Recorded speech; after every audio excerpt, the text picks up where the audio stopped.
You're Locked On NHL, your daily podcast on the National Hockey League. Part of the Locked On Podcast Network, your team every day.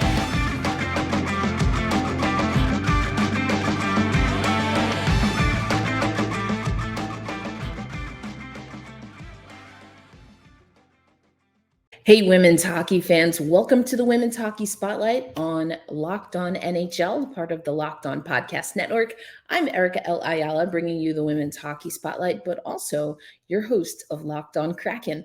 So this Women's Hockey Spotlight, we have a few things to talk about, including an overlap with women's hockey and the National Hockey League, as well as Team China advancing in IIHF standings. Let's start first with the NHL crossover.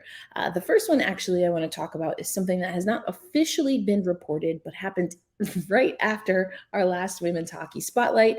We've been talking about the new Women's Hockey League.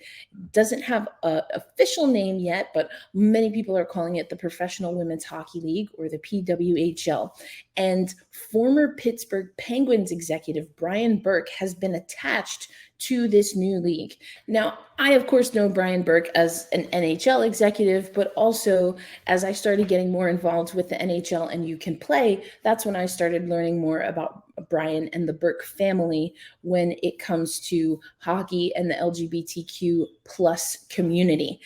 But honestly, that's really all, at least from a women's hockey perspective, that we know about Brian Burke. I also have heard that he's been very supportive of the PWHPA in the past. So since there is a lot of carryover from the Professional Women's Hockey Players Association in what will be the new league, it's not completely surprising. And Brian Burke is no longer with the Penguins. So what that will mean as far as how he's able to impact strategy specifically for women's hockey, yet to be seen. But I think we can all agree that Brian Burke, at minimum, has connections in hockey, particularly through the National Hockey League. So I guess we'll just have to wait for the official announcement and see how everything transpires. The second one, and shout out to the New York Post, but I actually read this in the Ice Garden, the New York Rangers, the Blue Shirts, have hired Hockey Hall of Famer Angela Ruggiero. Now, Angela is just about as decorated as they come, including playing for the Tulsa Oilers in where I now call home, Tulsa, Oklahoma.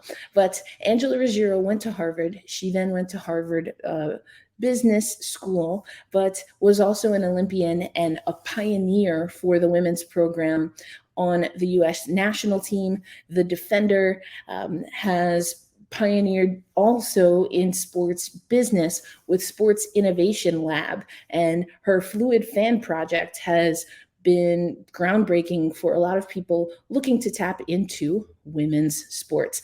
Now, her move to the New York Rangers is said to be in hockey operations, as a hockey operations advisor. Now, Angela has been operating Sports Innovation Lab and has been working out of Boston, as far as I know, and obviously the Rangers are in New York. So since this is an advisory role, I'm very curious to see how much involvement and, quite honestly, how much time Angela will spend in New York, or will she be able to operate from home? But as far as a player, a few things you should know about her. I already mentioned Hockey Hall of Famer.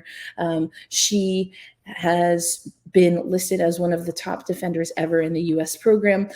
She had skated for 14 seasons in 71 games, competed in 10 world championships and 4 Olympic Games for the United States.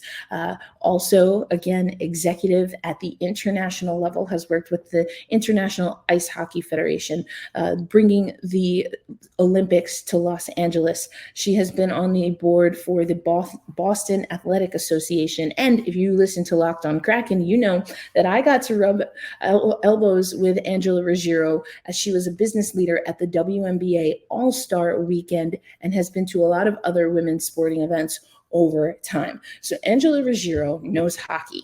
Angela Ruggiero knows sports business. And so I'm very curious to see how this plays out.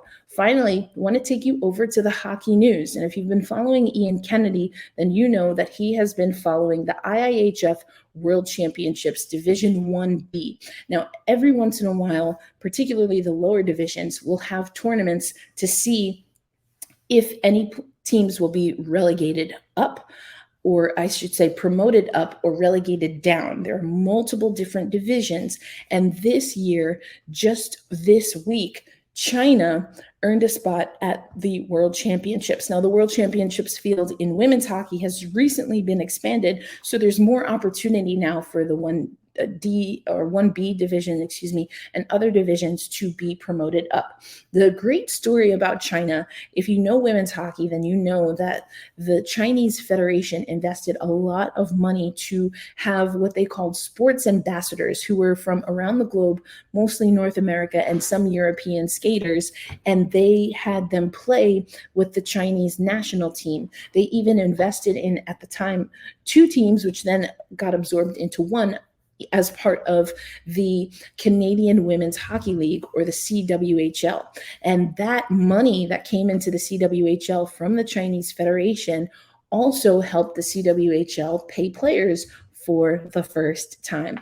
This is very exciting. And actually, Toronto 6 PHF, Premier Hockey Federation, Isabel Cup champion Leah Lum scored the goal that got China into the top tier. They beat Austria 2-0, and they will be moved up and playing in the top division. Czechia is a team that has moved up. The United States is there, Canada, Finland, and it goes on. This is massive, and I think it also shows the investment over time that is placed in women's hockey will pay dividends. China knew they were going to have a team at the Beijing Olympics. I was able to be there. And if you want to hear more from Leah about the Olympic experience, make sure you head over to Black Rosie Media. Now, Leah and I did have this conversation literally a week before the acquisition of the Premier Hockey Federation, but I think you'll still find it enjoyable, especially what she has to say about playing for Beijing and going back to her ancestral roots in China. So more to come for the Women's Hockey Spotlight.